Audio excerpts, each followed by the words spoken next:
My guest today is the Secretary General of the Gulf Cooperation Council, or GCC, His Excellency Jasem AlBudaiwi. Your Excellency, welcome. Thank you so much for speaking to Euronews. Thank you for having me in Euronews, Marid. Thank you. So let me start. You're in Brussels this week at a moment which feels like a critical juncture in the Middle East. There's a ceasefire that seems to be holding hopes maybe of renewed talks in Pakistan. In this context, how do you see the EU-GCC relation right now? Is the crisis reinforcing it, or is it testing that relationship? I think the EU is one of the most important strategic partner to the GCC. It is a very historic relationship, very important partnership that started 38 years ago.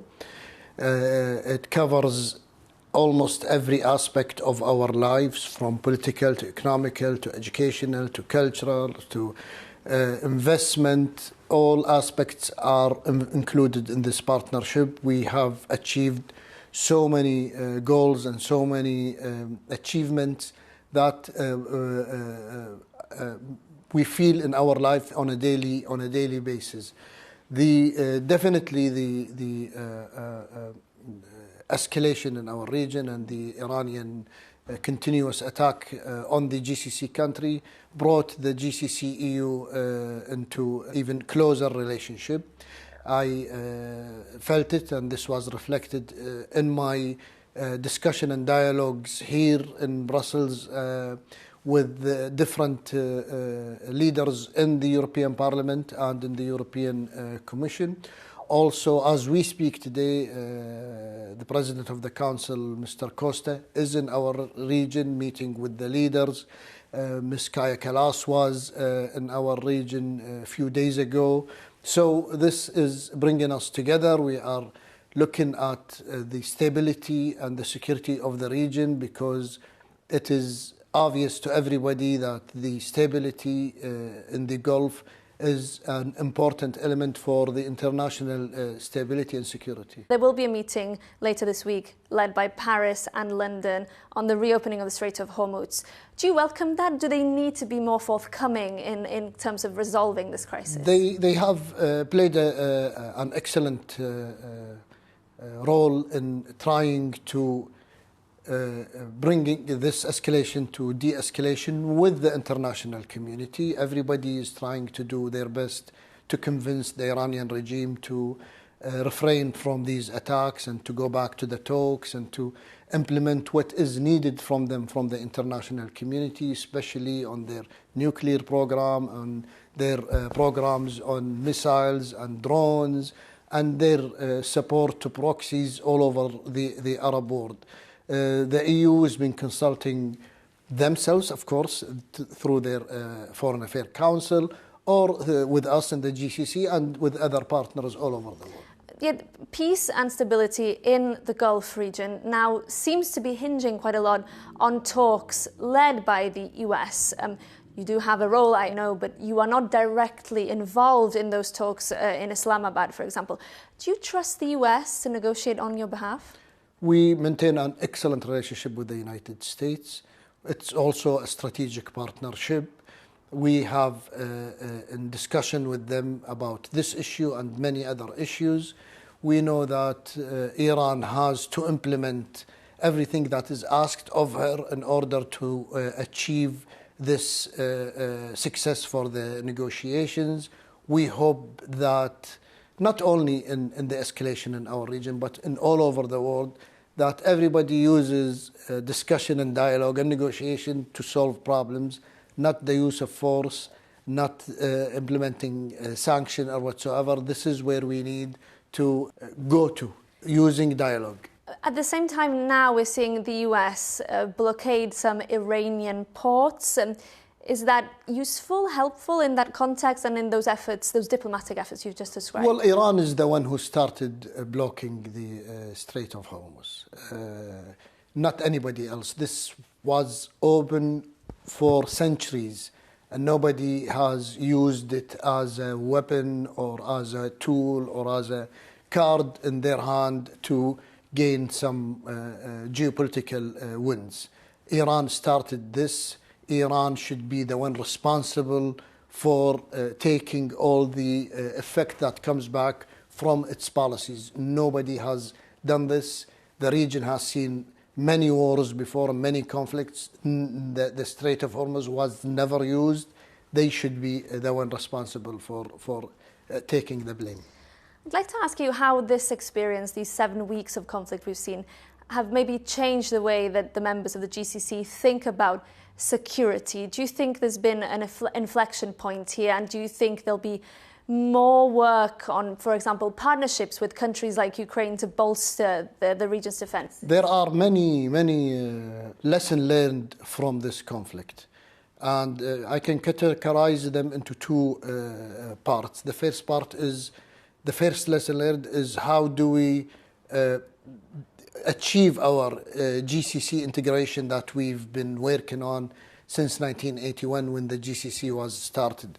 What do we need to do more economically, security, military? We have an economical treaty that we have signed with each other. We have a defense treaty that we have signed with each other. But we still also need to work more to even come closer with each other. The second lesson learned that we have learned and we need to even work more on is to upgrade our partnerships with many of our true and good friends, such as, for example, the EU. How do we need to strengthen our partnerships? What aspects should we concentrate on? How do we look at our partnerships, the one we have? Do we need new partnerships? Do we need to open another channels? These are the lessons learned that we, are trying to work on. Could that lead to some kind of NATO-inspired, NATO-style military alliance in the Gulf, for example? The hypotheticals are many, and there are so many examples one can learn from. As I told you earlier, we have our defense treaty, which is a very solid and strong one. We just need to know how to even strengthen ourselves from a military and security aspects. Very briefly, I want to ask you about Lebanon, because obviously what happens there has kind of a spillover effect on the region as well. And we did see direct talks between the Israelis and the Lebanese, the first in decades, yesterday. How hopeful are you that that could lead to a solution? And do you trust that Israel will respect any kind of settlement that could be struck? Because it seems that Lebanon was not included in that 2-week ceasefire that's currently in. Well, in Lebanon, the GCC efforts in Lebanon are extremely huge, and the Lebanese themselves do really appreciate our honest and straightforward engagement with them and our development programs for them. All of the GCC development funds and arms do work in Lebanon with many projects. That's number one. Number two, we believe that the current government in Lebanon and the president are working very hard to bring their country back and to gather all illegal weapons that Hezbollah has, and we call for that, and we hope to see the weapons in the arms of the right institution in Lebanon, which is the army. Not any group can collect hundreds and thousands of weapons, and we hope that the talks that is led by the United States reach a stage where the Lebanese people don't feel pressured, don't feel that they were forced to do something they don't want to do. It has to be a win-win deal for everybody, especially for the Lebanese people. Okay. There are estimates that the 7 weeks of this war have set back the economies of the Gulf nations. One UN estimate says by a year. This is clearly a big challenge, and especially with the Strait of Hormuz remaining effectively closed. What needs to happen, in your view, now for the recovery to really start happening? Well, the IMF in its last report before, obviously, the attacks, the barbaric attacks of Iran on the GCC countries, have estimated growth for all GCC more than 4%. And we were hopeful. Each country had its own plans, each country had its own programs, diversification of economies, strong presence in the international markets. For example, the GCC countries control 33% of all the international foreign investment with more than $3 trillion US. So this is the kind of strong economy that we have, which is very resilient. Of course, we were affected, but we are dealing with it with our best knowledge, with the best programs. The IMF meeting now in the US have severely cut that growth forecast. So just to close finally, the White House has in fact suggested that the Gulf countries should help pay for the costs of the war. What do you make of those statements? And finally, what needs to happen now for this recovery in the region to really happen? Are you calling for a peace settlement, an extended ceasefire? What do you think is the realistic way forward? Well, our relationship, as I told you earlier, is very strong with the United States.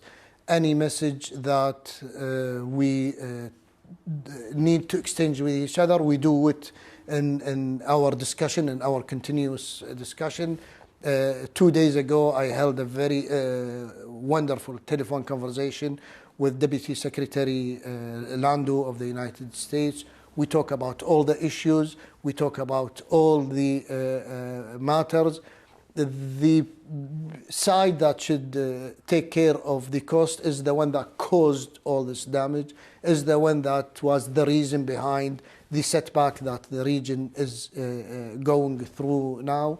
The arrangement in the region has to be within the region.